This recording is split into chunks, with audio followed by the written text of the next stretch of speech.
하나님 말씀 보겠습니다. 에베소서 1장 15절부터 23절입니다. 에베소서 1장 15절부터 23절입니다.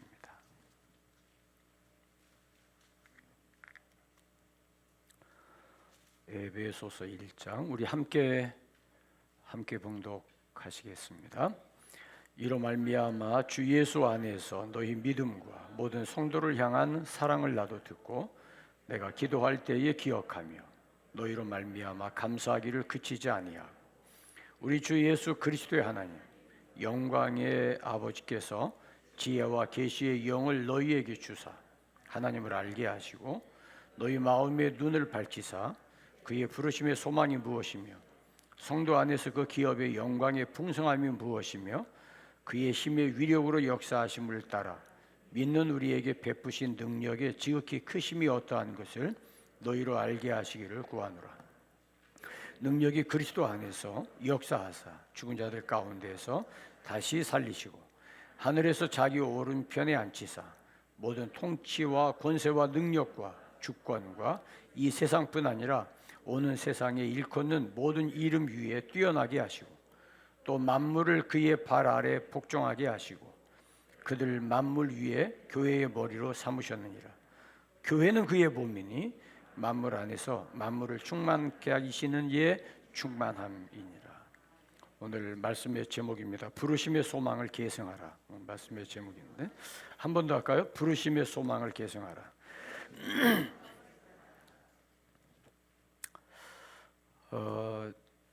요즘 세계관에 대한 관심이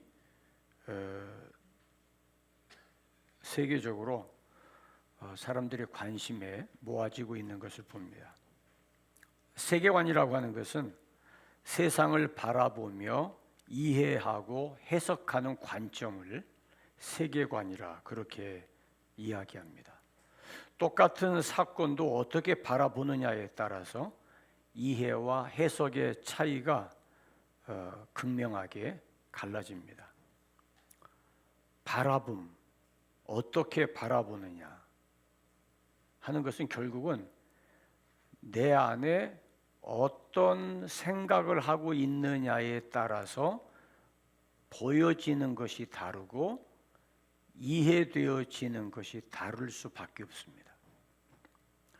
그것은 내가 어렸을 때부터 자라났던 가정 환경, 부모로부터 받았던 영향, 그리고 학교에서 배웠던 축적된 교육, 그리고 경험들, 사회적인 그런 보편의 가치, 이런 것들이 모두가 다 어우러져서 세계관을 형성하게 됩니다. 이 세계관이 짧은 기간에 형성되는 게 아니라 최소한도 20년 이상, 30년, 40년 한 세대를 걸쳐서 세계관이 형성이 되어지죠. 개인에 따라서 보는 각도가 다르고 개인에 따라서 내가 어떤 환경에서 어떤 교육을 받았느냐에 따라서 세계관의 스펙트럼이라고 하는데 이 보는 관점, 시야가 달라지게 됩니다. 세계관이 왜곡되면 비정상이 정상으로 보이고 지극히 보편적 가치가 굴절되어도 그것이 정상으로 보이는 혼란을 겪게 될 수 있습니다. 그래서 우리는 내가 가지고 있는 사고의 방정식, 보고 느끼고 생각하는 이 사고의 방정식을 우리는 수시로 점검해 와야 됩니다. 나는 옳다고 생각했는데 다른 사람은 틀리다고 한다면 그것은 사실이 틀려서라기보다 세계관의 차이 때문일 수 있습니다. 우리가 복음을 전한다고 하는 것은 내가 예수를 믿으라고 복음을 전한다고 하는 것은 세상이 가지고 있는 세계관 속에 성경적 하나님의 관점으로 보는 성경적 세계관을 들이미는 거예요. 그러니까 여기에 충돌이 일어날 수밖에 없죠. 그래서 이 세계관 속에서 문화적 충돌 혹은 철학적 충돌이 일어날 수밖에 없어요. 성경 시대, 예수님 이후에 성경 시대, 신약이죠. 신약 시대를 보게 되면 그 당시의 세계관이 극명하게 달라요. 근데 거기에 예수 그리스도의 복음을 전하고 그리고 복음에 따른 삶의 변화가 드러나게 되어진 것은 세계관의 차이 때문입니다. 에베소 지역은 사도 바울께서 3년이나 머물면서 하나님 말씀을 전했어요. 사도 바울은 도시를 중심으로 해서 복음 전도 사역을 하셨는데 특별히 이 에베소 같은 지역은 3년이라는 사도 바울의 생애의 가장 오랜 시간을 머무른 곳이 에베소입니다. 그래서 이 3년 동안에 에베소에서 매일마다 성경을 가르치고 복음을 전하고 그래서 이 에베소에서 사도 바울이 제자를 키웠어요. 제자를 양육하고 바울 사도께서 직접 갈 수 없는 도시에 제자들이 가서 복음을 전하고 거기 교회를 세우고 그래서 사도 바울이 그 교회들을 순회하기도 하고 그랬습니다. 에베소서 같은 경우도 사도 바울이 편지를 썼던 그 편지들은 모두가 다 세계관의 충돌로 인해서 일어난 진리의 왜곡, 성경 하나님의 말씀에 대해서 사람들이 오해하거나 하나님의 말씀을 왜곡해서 교회에 혼란이 일어나게 되어지면 사도 바울은 지체 없이 편지를 써서 아니면 직접 찾아가서 하나님 말씀으로 바르게 바로잡고 또 무엇이 잘못됐는지를 가르쳤어요. 그것이 세계관입니다. 성경적 세계관입니다. 우리가 조금만 환경이 바뀌어도 가치관의 혼란을 느끼고 나와 다른 세계관을 가진 사람들이 만나면 이 갈등이 일어나죠. 다르기 때문에. 오늘 이 에베소서 1장 15절로 23절에 중요한 부분이 몇 군데가 있어요. 한번 볼까요? 17절 마지막에 보면 하나님을 알게 하시고 알게 한다. 이 말이 나와요. 그 다음에 19절 마지막에 보면 너희로 알게 하시기를 구하노라. 이 알게 한다는 말이 두 번 등장을 해요. 등장하는데 17절에서 알게 하는 것은 하나님을 알게 하기를 원한다. 우리가 뭐 하나님에 대해서 알 만큼 알잖아요. 그죠? 그죠? 알 만큼 알잖아요. 그죠? 네. 근데 알 만큼 아는데 그 안다는 게 범위가 어떠냐는 개인에 따라 다를 수 있어요. 어제 저녁에 제가 우리 한 성도하고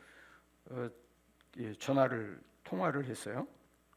통화를 하면서 한 20분 이야기를 했는데 얘기하면서 이런저런 이야기를 제가 했어요. 그랬더니 목사님 그러셨어요? 절대로 그러더라고요. 그럼 몰랐어요. 그런 줄은 몰랐대요. 그래서 제가 그런 이야기 했어요. 그럴 수 있지.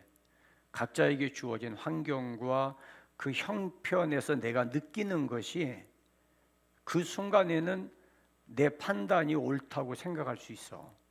근데 시간 지나고 보면 그게 아니었구나 하는 것을 발견할 수 있지. 지금 누구든지 다 맞아. 나도 마찬가지고. 그랬더니 몰랐던 부분을 알게 됐다는 거예요.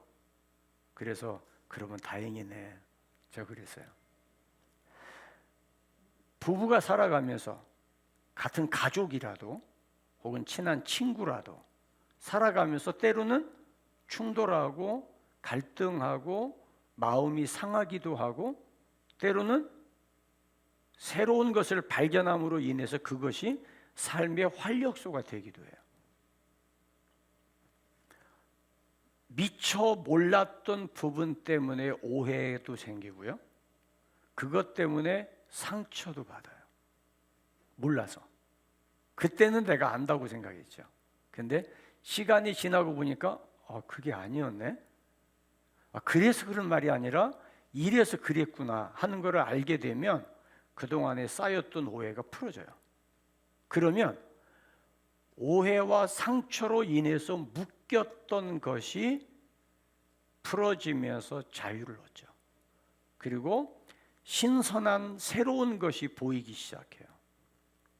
우리가 하나님을 알지만 바울 사도가 복음을 전하고 유대인들이 하나님에 대해서 누구보다 안다고 생각했지만 바울 사도가 하나님 앞에 기도하는 것은 너희가 하나님을 알기를 원해.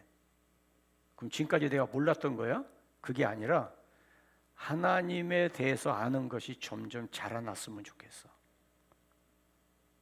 그러면 우리의 삶에 내가 그동안 알고 있던 하나님에 대해서 성경을 통해서 다시 보고 다시 깨닫고 다시 하나님에 대해서 깨달아지는 순간 우리의 신앙생활은 환희와 열정이 생겨요.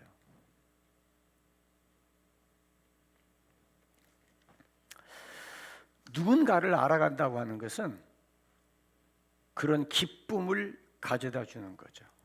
오해를 떨치고 몰랐던 것을 이해함으로 인해서 새로운 세계가 열려지게 되어져요. 여러분, 대개 자녀들이 부모로부터 상처를 제일 많이 받아요. 부모가 상처를 주려고 하는 건 아닌데 상처를 많이 받는 게 부모 연령대에서 자녀들의 연령대를 향해서 교훈을 하는데 이 연령대는 부모 세대가 경험한 것을 몰라요. 왜냐하면 아직 경험을 안 했으니까. 아직 그 나이에서만 최대치입니다. 근데 그래서 부모가 왜 나한테 저런 소리 하지? 그래서 언짢을 수 있어요. 그게 오해가 될 수 있어요. 근데 자라나면서 보면 내가 아이를 낳고 키우다 보면 그때 아버지가 어머니가 했던 말씀을 이해하게 되어져요. 그래서 결혼해야 성숙한다는 말이 있잖아요. 아이를 키워봐야 한다고. 그때 그동안에 가졌던 오해가 풀어지는데 이미 그때는 부모님이 돌아가셨어요. 없어. 그럼 어디 가서 풀어요? 그냥 아쉬움만 남는 거죠. 그것처럼 누군가를 알아간다고 하는 것은 삶의 활력을 불어넣고 열정을 불러일으키는 겁니다. 살아갈 이유를 알게 되는 전환점이 되는 거죠. 하나님을 아는 것만큼, 하나님에 대해서 알아가는 것만큼 우리의 삶은 넓어지고 깊어져요. 그래서 바울 사도가 그리스도의 사랑의 높이와 깊이와 넓이를 알아가라고 말씀하는 거예요. 내가 알고 있는 지식과 경험, 이거 굉장히 중요한 말입니다. 내가 알고 있는 지식과 경험을 통해서 아는 것은 신비주의에 빠질 위험이 있어요. 요즘 감성 터치라는 말을 하죠. 감성과 감각은 달라요. 감성은 좋은 건데 감성과 감각의 미묘한 차이를 몰라서 감각주의로 빠지게 되어지면 위험해집니다.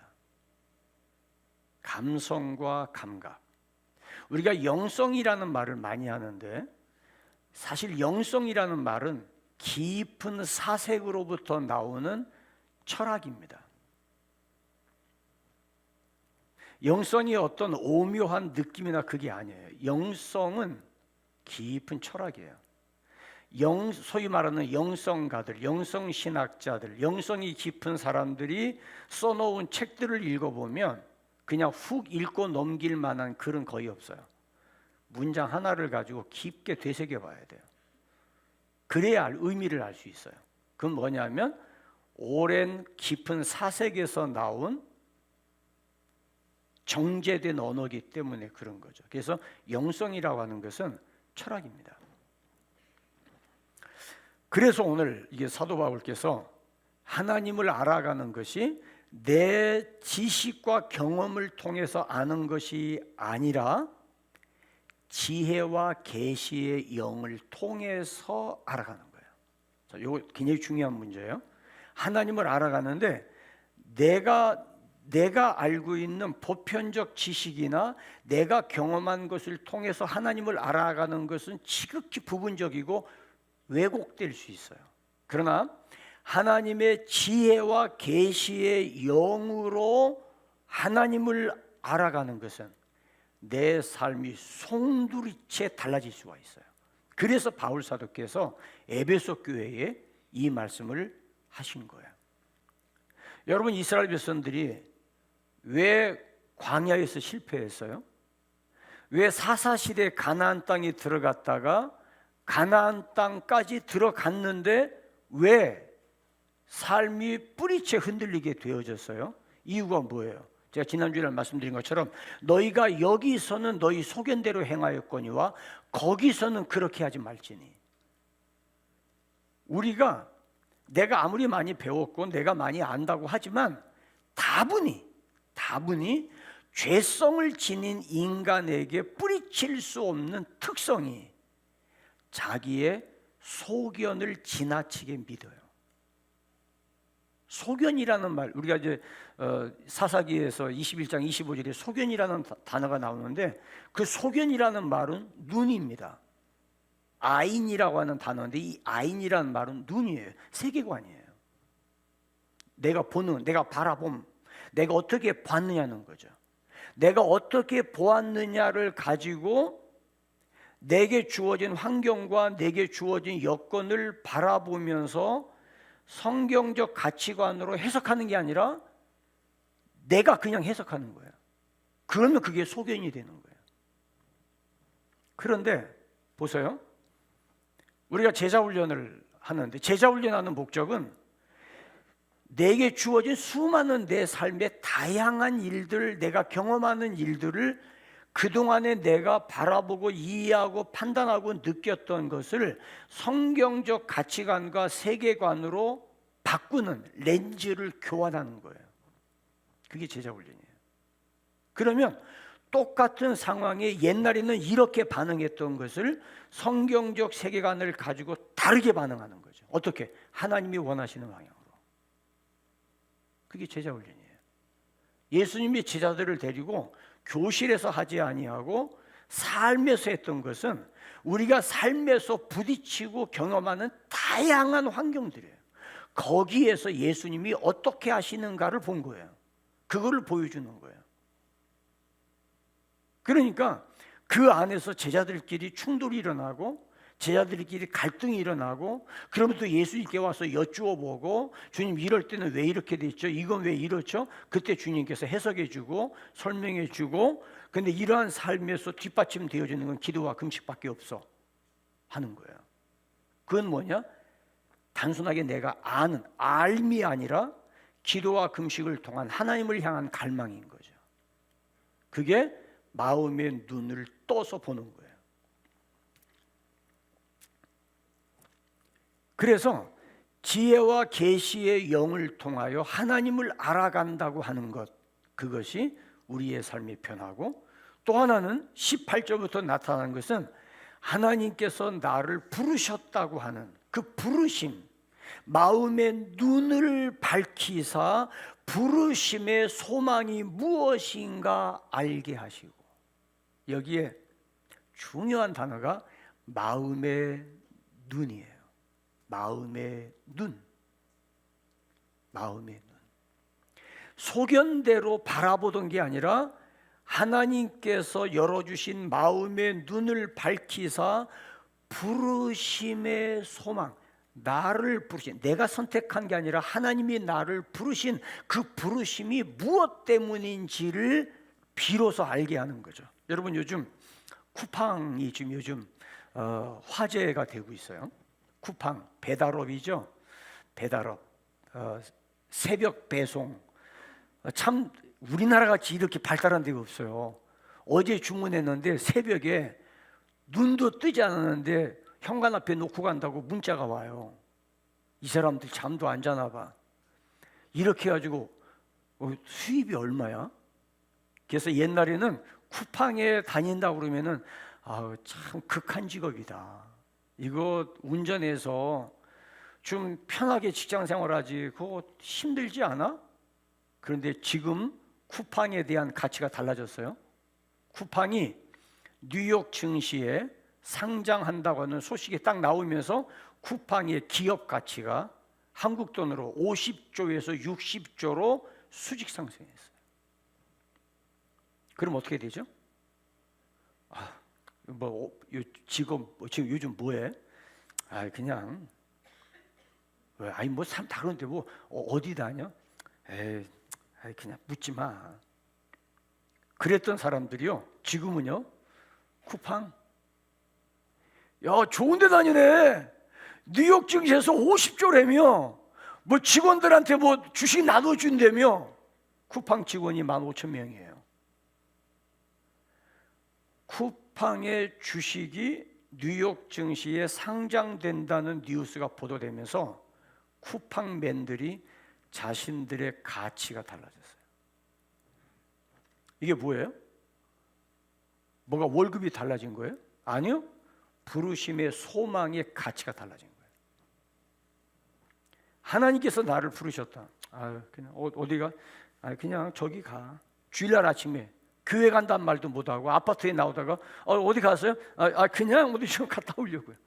교회 간다는 말을 못해. 왜 교회 가면 또 코로나 바이러스 온다고 또 할까 봐. 교회 간다는 자체를 떳떳하게 이야기하지 못하고 감추어야 되는 시대에 하나님의 부르심의 소망이 무엇인지를 안다면 당당하게 나 예수 믿어. 나 교회 가. 우리 교회 진짜 좋은 교회야.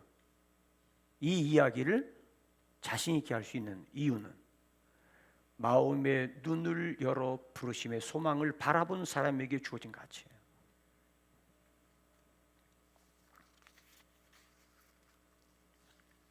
내가 어떻게 생각하느냐, 거기에 따라서 내 가치가 달라지는데 뉴욕 증시에서 50조의 가치를 평가받으니까 직원들이 가치가 달라지는 거죠.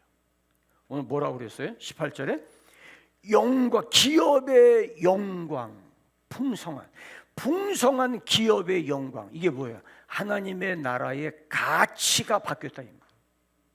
하나님의 나라의 가치가 50조가 아니라 계산할 수 없는 가치가 있다는 것을, 그거를 깨닫는 것은 세상적 가치 기준으로 평가하는 게 아니라 마음의 눈을 열어서 바라봄으로 발견되어지고 깨달아지는 가치예요. 거기에 신앙생활의 방향이 달라지는 거죠. 그러면 다르게 판단하고 삶이 달라지고 그럭저럭 살아갈 수 없어요. 그럭저럭 힘들고 어렵지만은 이 안에 하나님의 나라의 기업의 영광의 가치를 발견하는 순간 내가 예수 믿는다는 것, 내가 교회 생활한다는 것, 내가 하나님 앞에 예배드린다는 것, 이것이 얼마나 영광스러운가를 스스로 내 안에 갖게 되는 거죠. 그래서 19절 봅니다. 그의 힘의 위력으로 역사하심을 따라 우리에게 베푸신 능력의 지극히 크심이 어떠한 것을 너희로 알게 하시기를 구하노라. 여기 그의 힘의 위력, 그의 힘의 위력, 그의 힘, 그의 위력. 여기 힘이라고 하는 말은 이스퀴스라고 하는 말인데, 이 말은 사람에게 나타나는 힘, 파워, 어떤 세력. 다시 말하면은 예수 믿는 내 안에서 이 힘이 나타날 때 에베소서 6장 10절은 경건의 능력으로 나타나고, 베드로전서 4장 11절에는 봉사하게 하는 능력으로 나타나고, 마가복음 12장 30절에는 하나님을 사랑하는 힘으로 나타나요. 그런데 그 힘을 드러내는 위력이 있어요. 그 위력이라는 말은 크라토스라는 말인데, 이 말은 사람이 지니는 힘이 아니라 하나님만 지니신 권능, 힘을 이야기할 때 위력이라는 단어를 써요. 위력이라는 단어. 그러니까 하나님만이 가지신 신적인 능력이 나를 통해서 나타나는 거예요. 한번 같이 해볼까요? 하나님만 지니신 능력이 나를 통해서 나타날 때 역사되는 현상이 다르다. 무슨 말인지 이해되세요? 하나님만 지니신 그 위력이 내 안에서 역사되어져서 나타나면, 그 나타나는 것이 하나님 없이 내가 하는 능력하고 하늘과 땅 차이로 갈라진다 이 말이에요. 그래서 여기 역사한다 이 말은 에네르게이아라는 말인데, 이 말은 쉽게 말하면 부활의 능력이에요. 이 용어가 쓰일 때는 언제든지 부활의 능력이 이 말씀에서 나타나요. 자, 그러면 자 보세요. 보기에 내 소견에 좋은 대로 행했어요. 지금까지 살면 내가 그냥 내 경험에 의해서 뭐 성경이고 뭐고 없이 내가 그냥 보고 느끼고 판단하는 대로 살아왔어요. 예수를 믿는다고는 했지만, 교회는 오래 다녔지만, 또 뭐 직분도 있고 뭐 그랬지만은, 내가 보고 순간적으로 느끼는 판단에 의존해서 살아왔다면 그것은 내가 할 수 있는 능력 이상을 뛰어넘지 못해요. 그런데 마음의 눈을 밝히셔서 하나님의 그 능력을 바라보고 내 안에서 역사하시는 능력을 따라서 이것이 내 삶에 표출되어지면, 나는 힘이 없고, 나는 무능하고, 나는 가진 것 없고, 나는 정말 과학적으로, 나는 의학적으로 아무것도 할 수 없는, 경제적으로 전혀 무능한데, 그 마음의 눈을 밝히셔서 능력의 하나님이 부활의 힘을 내 안에서 역사하셔서 표출되어진다면 그것은 내 능력의 한계를 뛰어넘는 거예요. 거기에 부르심의 소망이 있어요. 그것 때문에 하나님이 나를 부르셨고, 그거를 위해서 하나님이 나를 부르셨다면 내가 못할 게 없는 거예요. 이해되십니까? 그래서 사도 바울이 내가 약할 때 강합니다. 왜 이 말이 있어요? 여러분, 사도 바울은 수시로 그런 고백해요. 나는 만물의 찌꺼기만도 못해. 나는 그저 허접한 그냥 티끌만도 못해. 나는 죄인이야. 나는 죄인 중에 내가 두목이야.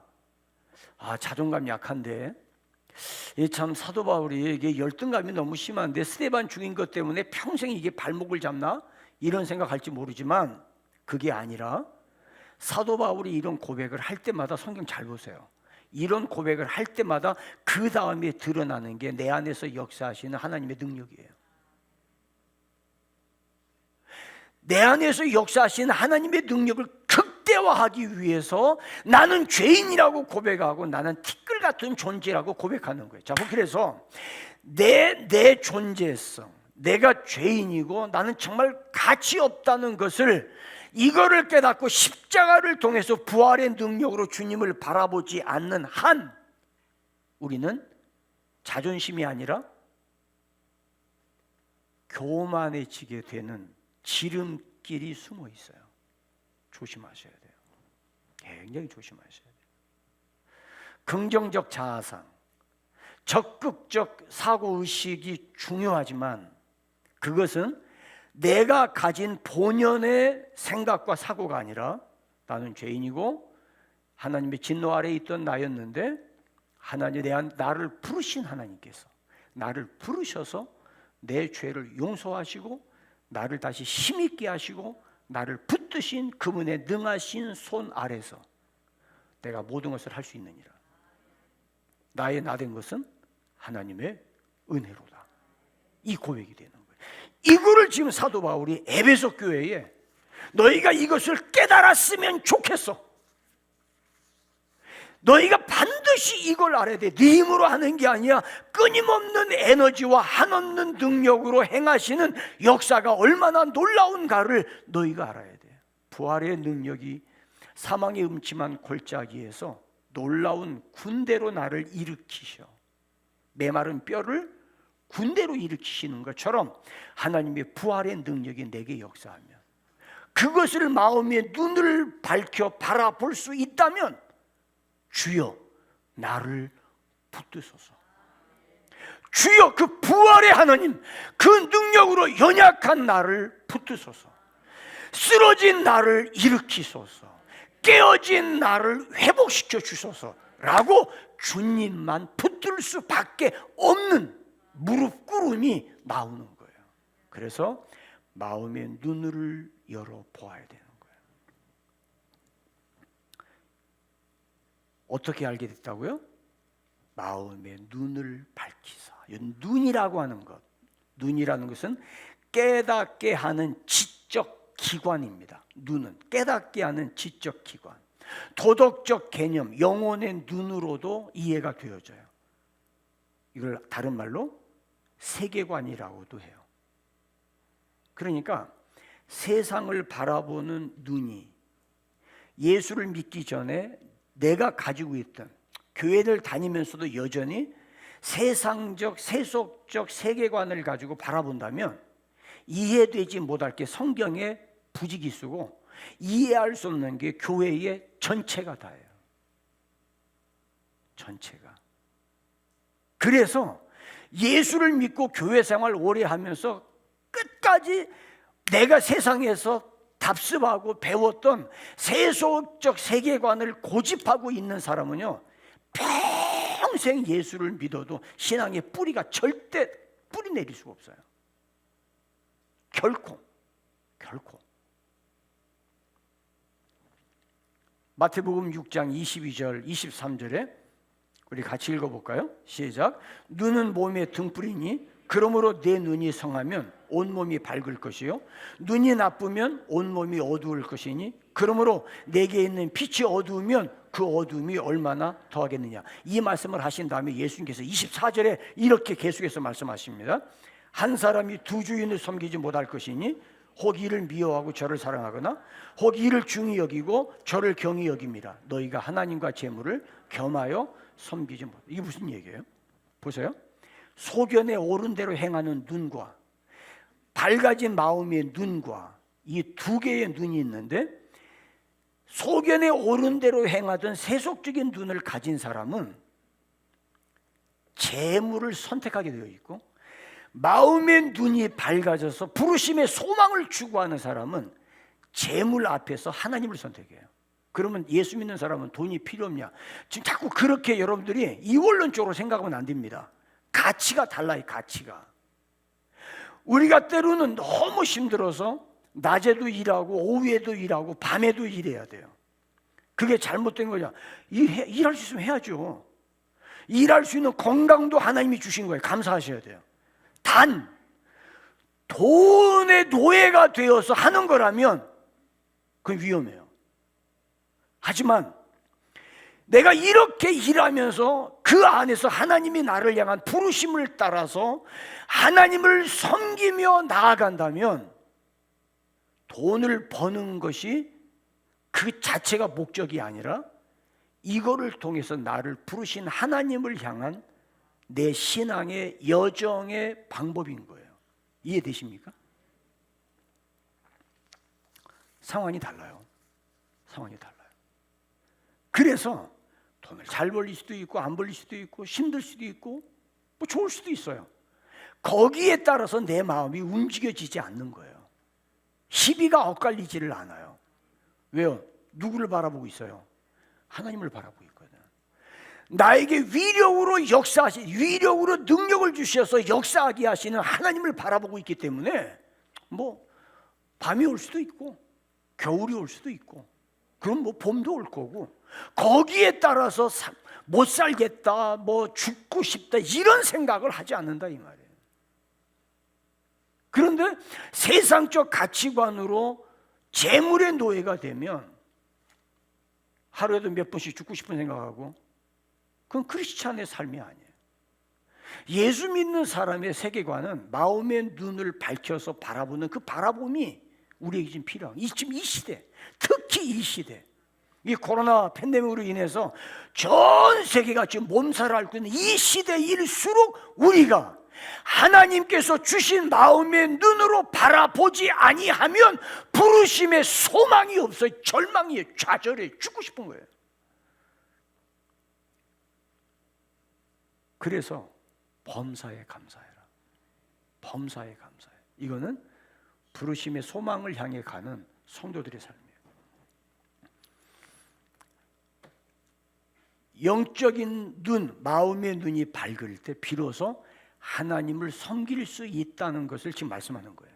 사도 바울은 이 마음의 눈을 밝혀달라고 지금 기도하고 있는 거예요. 에베소 교회를 위해서.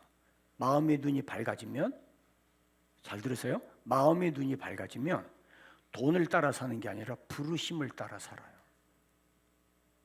내가 예수를 믿는다는 게 이게 얼마나 영광스럽고, 뉴욕 증시가 아니라 하나님의 나라 증시의 이 폭발적인 가치를 발견하면 무엇을 먹을까 입을까가 아니라 그 나라와 그 일을 먼저 구해요. 기업의 가치가 달라.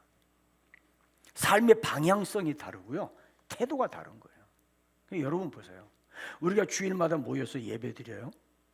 교회 간다고 그러면 또 교회 가냐고 그래요. 그래봤자, 교회 다녀봤자 뭐가 있어서, 그래봤자 교회 가면 별 수 있어? 그래요. 근데 우리는 달라요. 우리는 그래봤자 교회가 뭐 별 수 있어? 세상 사람들은 우리에게 그렇게 말할지 모르지만 우리는 달라요. 왜? 그래도 교회야. 왜 그래도 교회냐면 에베소서 1장 21절부터 23절에 그 예수님께서 교회의 머리라고 말씀하셨어요. 교회는 만물의 머리가 교회라고. 이게 무슨 말이냐면, 여러분 보세요. 아니, 교회가 어떻게 만물의 머리예요? 교회가 만물의 머리고 만물을 충만케 하시는 이의 충만이 교회 안에 있다. 이게 무슨 이야기예요? 자, 여러분 보세요. 제가 쉽게 설명드릴게요. 이게 무슨 말이냐면, 내가 세상에 살아가면서 세상에서 별로 가진 것도 없어. 몸도 별로 건강하지도 않고, 그냥 그래, 그냥 그런 대로 사는 거야.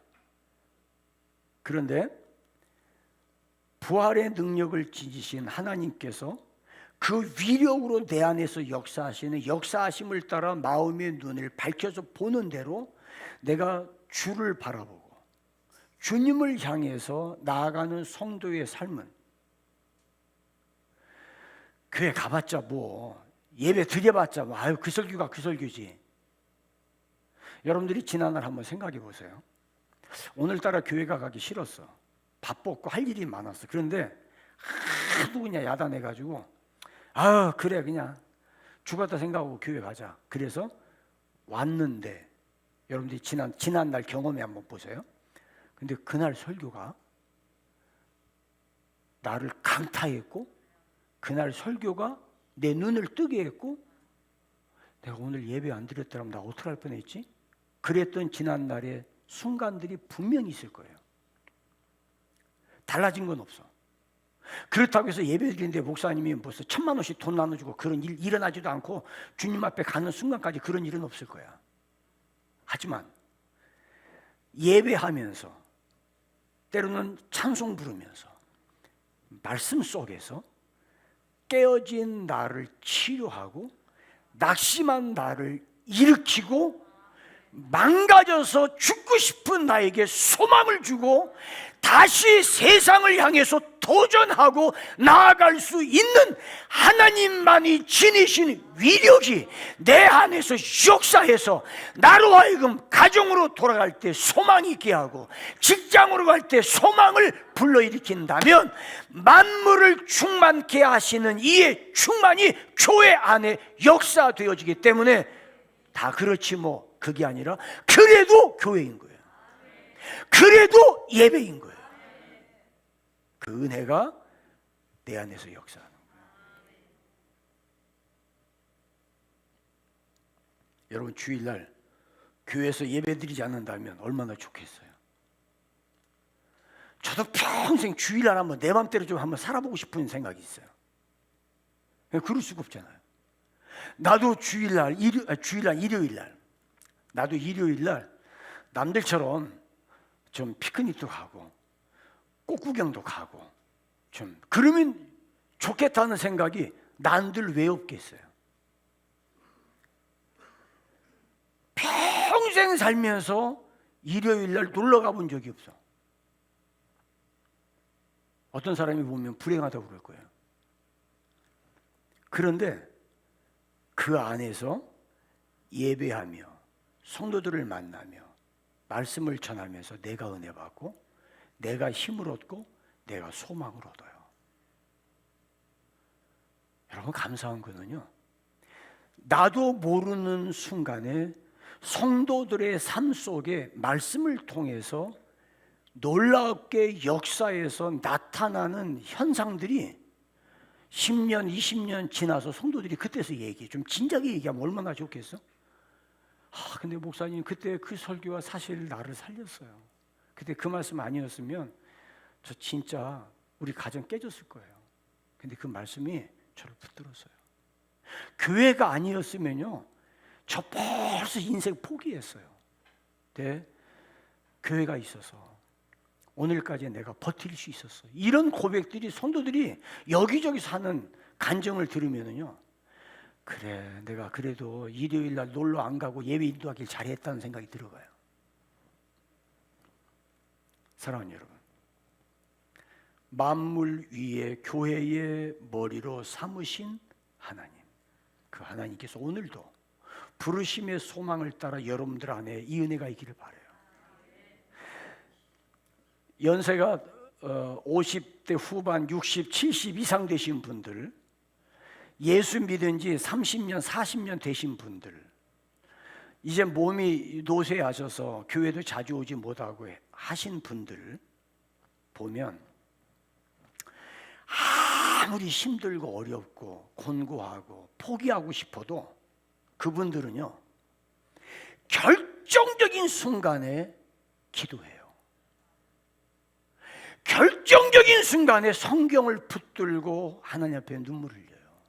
그러면서 그 기도와 말씀과 찬송과 예배를 통해서 방향을 잃지 않아요. 이유가 뭐냐?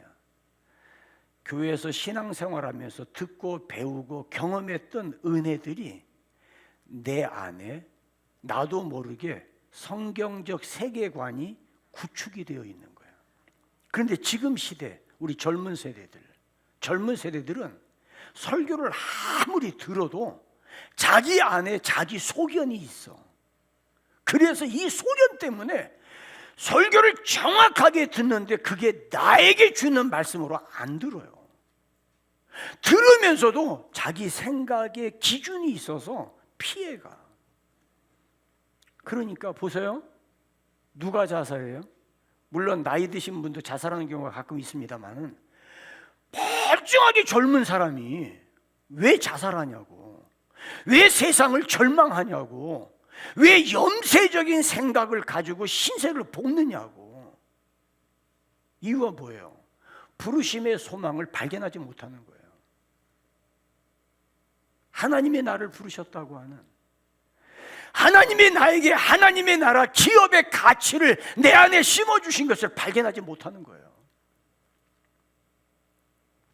그러니까 신앙생활 하면서 절망하고 좌절하고 좌충우돌하고 서로 갈등하고 기도해야 된다는 걸 생각만 하지 기도 못하고 흔들리고 하루에도 몇 번씩 때려치웠다가 다시 모았다가 왼수됐다가 또 풀었다가 혼자 씩씩거렸다가.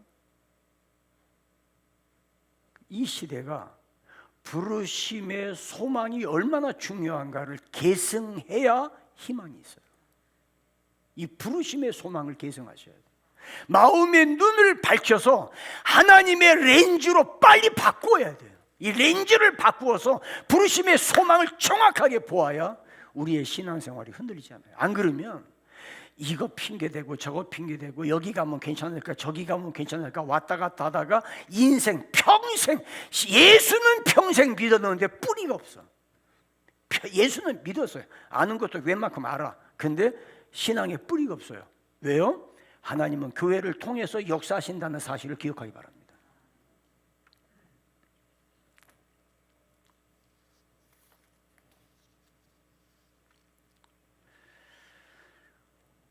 요한계시록 3장 18절에 라오디게아 교회가 나옵니다. 라오디게아 교회 훌륭한 교회입니다. 근데 예수님 뭐라고 그랬어요? 안약을 사서 눈에 발라 보게 해라. 무슨 얘기예요? 라오디게아 교회가 어느덧 자기도 모르는 사이에 눈이 고장난 사람들이 모였어요. 그러니까 이 교회가 결정하고 이 교회가 하는 일들이 눈이 고장난 사람들이 어둠 속을 헤매있는 것 같은 일을 하는 거예요. 자기는 부자래. 자기는 잘못하는 거 없대. 자기들은 다 잘하고 있대. 자기는 하나님 기쁜 일을 하고 있대. 근데 주님 보실 때 헐벗고 굶주리고 불쌍하고 가련하다는 걸 본인들이 몰라. 그래서 예수님이 뜨겁지도 차지도 않고 미지근하다고 내가 토해버리고 싶다고 주님 말씀하신 거예요. 그래서 먼저 안약을 사서 눈에 발라 너 자신을 봐라. 네가 지금 어떤 상황인지. 그 다음에 나를 부르신 주님을 바라봐라. 이 교회를 세우신 주님을 바라봐라. 여러분 교회에서 세상 살아가는 삶에 대한 지혜를 말씀드리고 여러분들이 어떻게 이웃과의 관계를 할지 또 가정에서 어떻게 할지 어떤 사업을 가질지 어떤 직업을 할지 이런 이야기를 통해서 여러분들의 생각과 삶이 풍요로워질 수 있어요. 그러나 교회는 하나님의 말씀을 가지고 세상적인 언어로 풀어내는 데가 아니에요. 제가 알고 있는 교회는, 제가 배운 교회는, 제가 깨달은 교회는 그런 교회가 아니야. 교회는 죽으나 사나 주님 오시는 그날까지 성경의 가치를 바르게 전해야 되는 데가 교회예요. 교회에서 들은 설교를 딴 사람을 만나서도 들을 수 있는 이야기라고 한다면 그건 교회가 아니에요. 교회는 교회를 통해서만 들을 수 있는 메시지를 교회에서만 들을 수 있어야 돼요.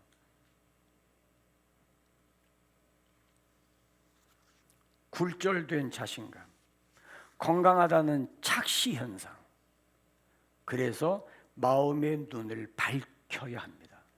여러분들 요한복음 9장 35절로 41절에 보면 예수님께서 바리새인들을 향해서 이런 말씀하세요. 너희 눈이 어둡다는 것을 알았더라면 죄가 없으려니와 눈이 감겼음에도 본다고 하니 그게 죄다. 이게 무슨 얘기예요? 마음의 눈이 감겨서 몰라. 난 놓고 기역자를 모르고 지게 놓고 A자를 모르면서 나는 안 돼. 이게 얼마나 무서운지 몰라요. 예수 오래 믿은 사람들일수록 이 위험에 빠지지 않도록 치열하게 자기와 싸움하셔야 돼요. 특히 우리 사역자들, 하나님 앞에 이 모습에 내가 빠지면 미안합니다. 끝장입니다. 끝장이에요. 저는 제가 우리 교회 다음 세대, 우리 젊은 세대와 또 우리 뒤따라오는 우리 후배 사역자들을 향해서 제가 온 마음으로 전해주고 싶은 이야기는 죽는 그 순간까지 하나님을 향한 목마름이 식어지지 않도록 해라. 이거 잃어버리면 끝장이다. 저는 이 이야기를 해주고 싶어요.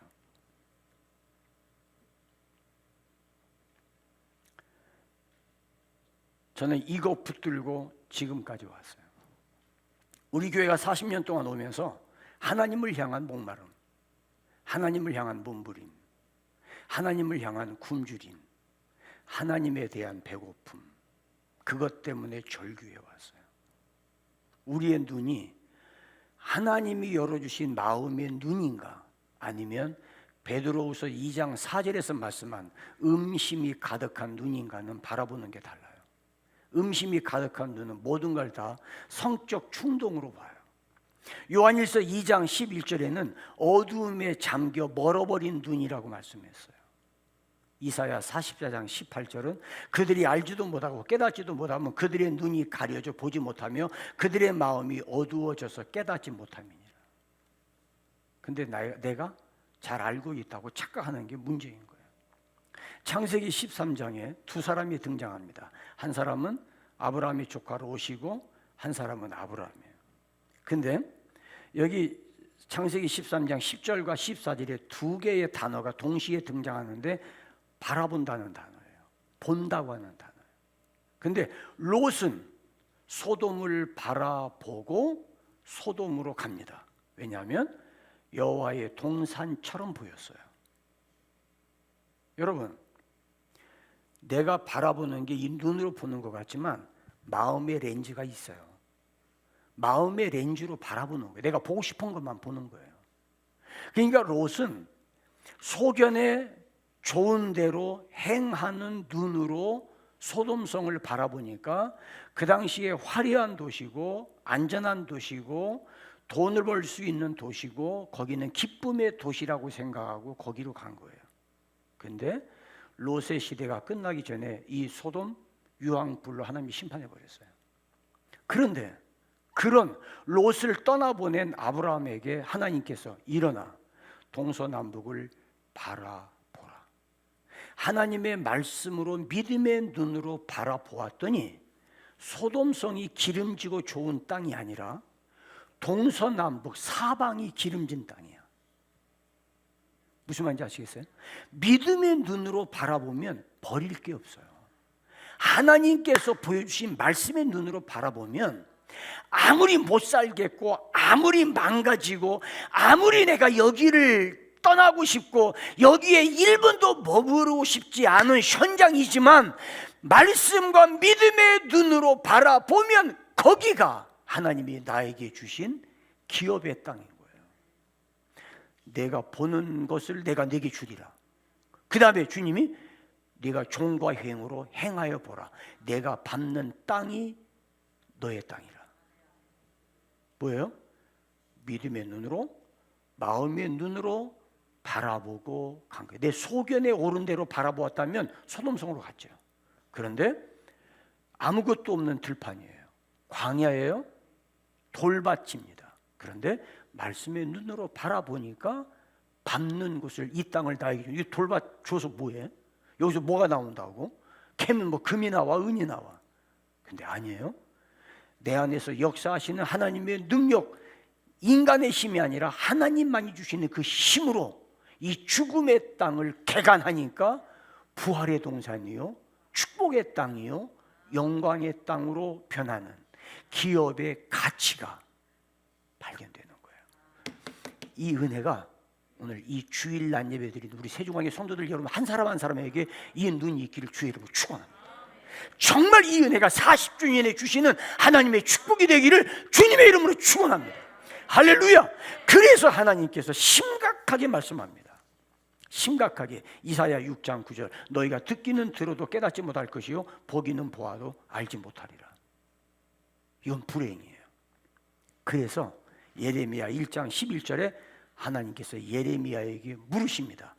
예레미야야, 네가 무엇을 보느냐? 너 지금 무엇을 보고 있니? 대답합니다. 살구나무 가지가 보입니다. 예레미야 1장 13절에 주님이 다시 묻습니다. 예레미야야, 네가 무엇을 보느냐? 예레미야가 대답합니다. 끓는 기름가마가 기울어지는 것을 봅니다. 하나님의 심판이 곧 시작되는 걸 지금 본 거예요. 예레미야 24장 3절 하나님이 다시 묻습니다. 예레미야야, 내가 무엇을 보느냐? 무화과를 봅니다. 근데 무화과가 어떤 건 너무 좋은 무화과가 있고 어떤 것은 무화과인데 좋지 않은 나쁜 무화과가 있는 것을 보았습니다. 예수님께서 고기 잡는 비유 말씀하세요. 그물로 고기를 잡았는데 좋은 고기와 나쁜 고기를 갈라놓는다고 그랬어요.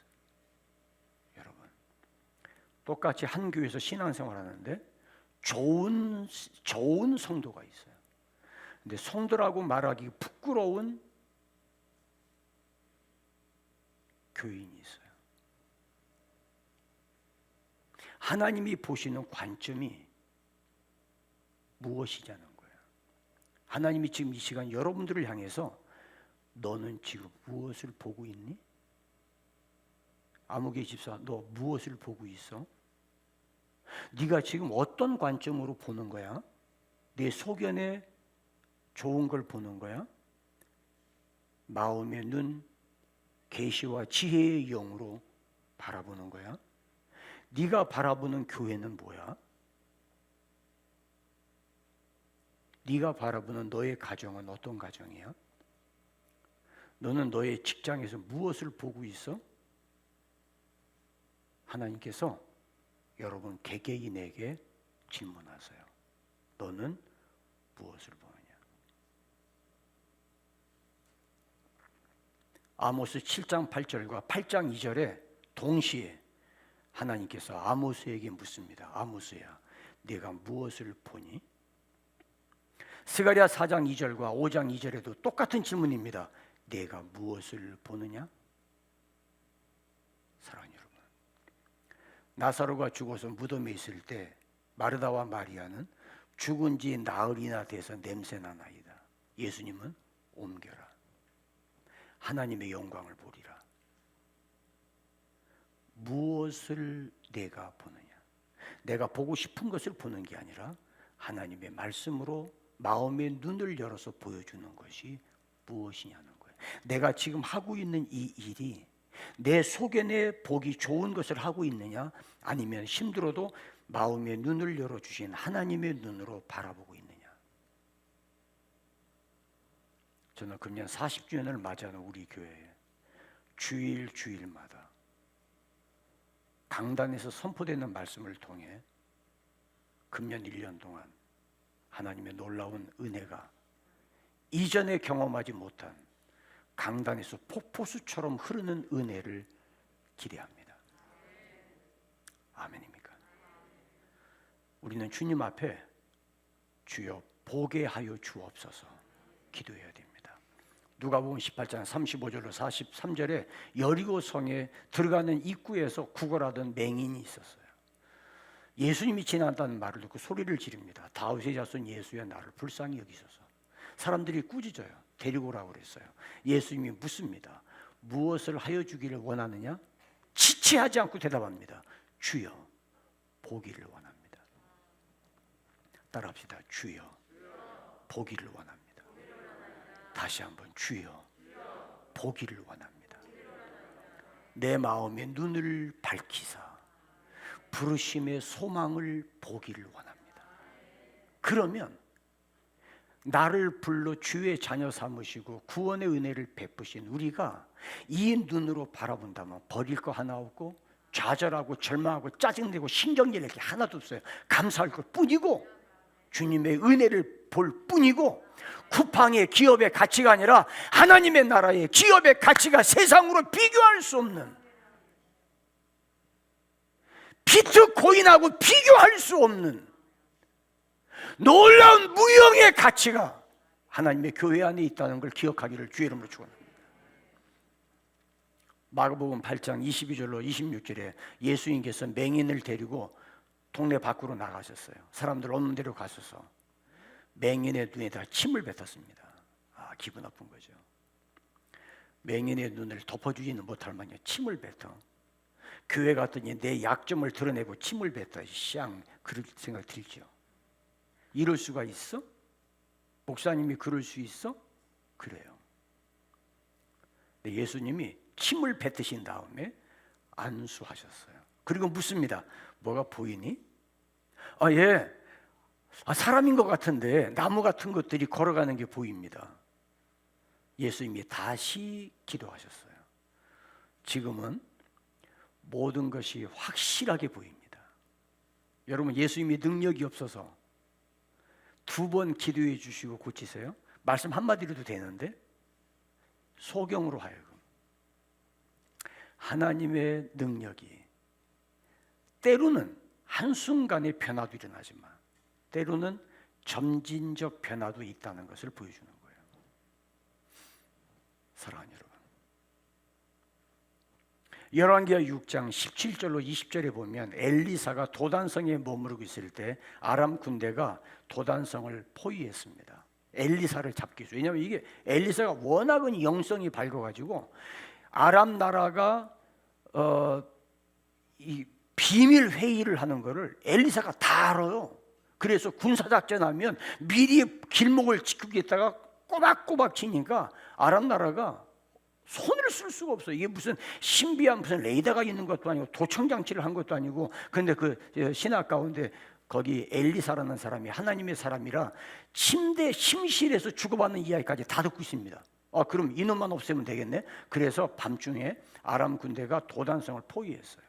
근데 엘리사를 수행하는 수행원이 이른 새벽에 일어났다가 나가보니까 횃불이 도단성을 완전 포위한 거예요. 허겁지겁 들어와서 엘리사를 깨우면서 큰일 났다고, 지금 이 도단성이 포위됐다고. 그랬더니 엘리사가 기도하자. 여호와여, 이 청년의 눈을 뜨게 하옵소서. 근데 그 기도 끝나자마자 아람 나라 군대가 횃불을 들고 둘러싼 그 위에 여호와의 군대 불말과 불병거가 그 위에 진을 치고 있는 걸 보았어요. 자, 두려움일까요? 편안함일까요? 당연하죠. 주님, 내가 도단성에 아람 군대가 둘러싼 것처럼 퇴로가 보이지 않습니다. 주님, 불안합니다. 주님, 두렵습니다. 내 눈을 열어 부르심의 소망을 보게 하옵소서. 따라하시겠습니다. 주여, 마음의 눈을 열어 부르심의 소망을 보게 하옵소서. 그래서 우리가 부르짖을 것은 주여, 내 눈을 열어 주옵소서. 시편 13편 3절에 여호와 내 하나님이여, 나를 생각하사 응답하시고 나의 눈을 밝히소서. 두렵건대 내가 사망의 잠을 잘까 하나이다. 사도행전 7장 55절 56절에 스데반이 돌에 맞아 죽기 직전에 예수께서 하나님의 우편에 서신 것을 보고 말하되, 보라, 하늘이 열리고 인자가 하나님 우편에 서신 것을 보노라. 누구만 봤어요? 스데반만 봤어요. 그러니까 죽음의 순간이 두렵지 않은 거예요. 마음의 눈을 열어 소망을, 부르심의 소망을 계승하게 하옵소서. 요즘 신문을 전이죠. 한 2주 전에 신문에 보니까 싱어게인에 나왔던 30호 가수 이승윤에 대한 기사들이 막 뜨더라고요. 그래서 누구야 이게? 그래서 찾아봤더니 가수 이적의 노래를 부르면서 이 사람이 싱어게인 가수로 등장을 하더라고요. 근데 그 노래를, 물이라는 노래를 제가 보면서 이 사람이 기독교인인지 아닌지 성경을 보고 가사를 썼는지는 모르겠는데 제 귀에 들리는 것은 이 물이라고 하는 노래의 가사가 수가성 우물가의 여인이 하나님을 향해 울부짖는 기도처럼 저는 들었어요. 한눈 팔지 말고 나만 봐줘요. 나는 잔뜩 목이 말라요. 숨이 넘어갈 듯 노래를 부르며 그대 나타나길 기다렸어요. 땀이 비오도록, 눈이 빠지도록, 여기 이 자리에서 그대가 나타나길 기다렸어요. 내게 약속해 떠나지 않겠다고. 우리 꿈꿨던 그곳에 닿을 때까지 물 좀 줘요. 목이 말라요. 내 머리가 흠뻑 젖게 해줘요. 난 그대 거예요. 핏빛이 지워지지 않아. 자꾸만 어지러워져. 붙잡을 사람이 필요해. 여보세요, 날 다시 일으켜 주세요. 물 좀 줘요. 목이 말라요. 내 머리를 흠뻑 젖게 해줘요. 난 그대 거예요.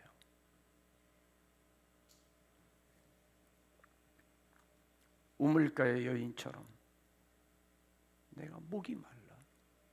이 물을 길러다 먹지만은 내 목을 채울 수가 없어. 목이 말라. 내가 여기 땀이 비오도록, 내가 여기 눈이 빠지도록 내가 여기에서 당신을 기다렸어요. 만약에 이게 신앙의 고백이라면, 하나님, 내가 주님을 기다리고 있어요. 나는 당신의 겁니다. 당신의 피가 아직 지워지지 않고 있어요. 나는 지금 너무 힘들어요. 누가 날 좀 일으켜 주세요. 여보세요, 날 좀 다시 일으켜 주세요. 저는 이 노래를 들으면서 어쩌면 이승윤의 이 절규가 지금 교회의 울부짖음이 되어야 하지 않을까? 어쩌면 이것이 지금 우리의, 저와 여러분의 외침이 되어야 되지 않을까? 주여, 내 마음의 눈을 여소서, 주를 보게 하소서, 부르심의 소망을 보게 하소서.